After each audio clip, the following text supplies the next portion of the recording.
Herkese selamlar. Turbo hortumlarını temizlemek için video çekmiştim.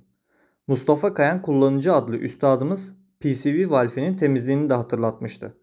Bu videoda da PCV valfi başka adıyla da karter havalandırma valfini temizliğini yapacağız. Kanala abone olmadıysanız kanala abone olarak bana destek olabilirsiniz. Peki nedir bu PCV valfi? Karterden ne kadar vakum çekebileceğini düzenlemeye yarayan parçadır. Vakum rolantide yüksek olduğunda bu valf vakumun çoğunu durdurur.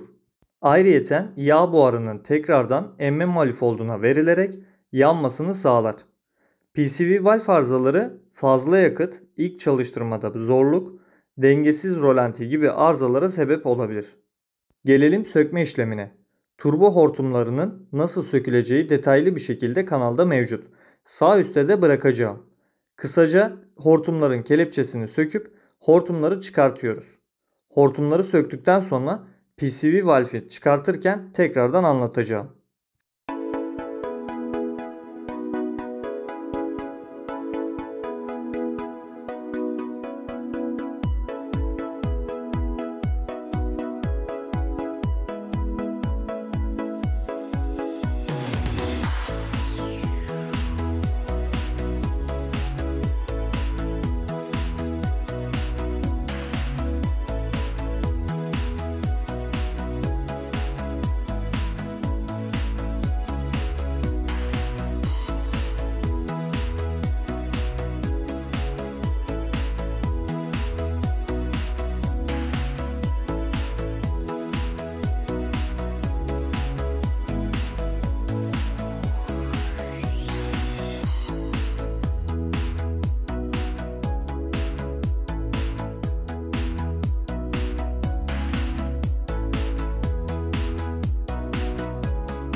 PCV valfini sağ sol yaparak kendimize çekiyoruz. Normalde tırnakları var fakat yağ kalıntılarından ve dar yer olduğundan dolayı tırnak ile uğraşmıyoruz. Valfin üzerindeki hortumu da sökerek parçamız çıkmış oluyor.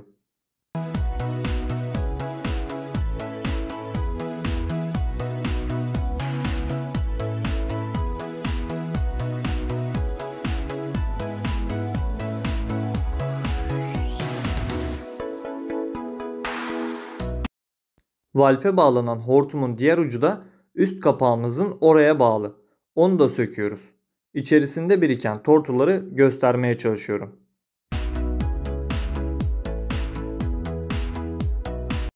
Valfin ve hortumun temizlik işleminde balata spreyi kullanıyorum. Bol bol içerisine sıkıyorum. İçerisinden çıkan siyahlık her şeyi anlatıyor. Belli bir zaman sonra sıktığım balata spreyi şeffaf akmaya başlayınca temizlendiğini anlıyorum. Aynı işlemi hortum içinde yapacağız.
Tekrar yerine montaj ederken biraz zor oturuyor.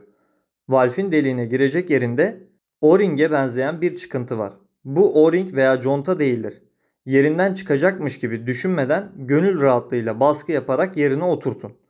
Dediğim gibi biraz zor oturacaktır.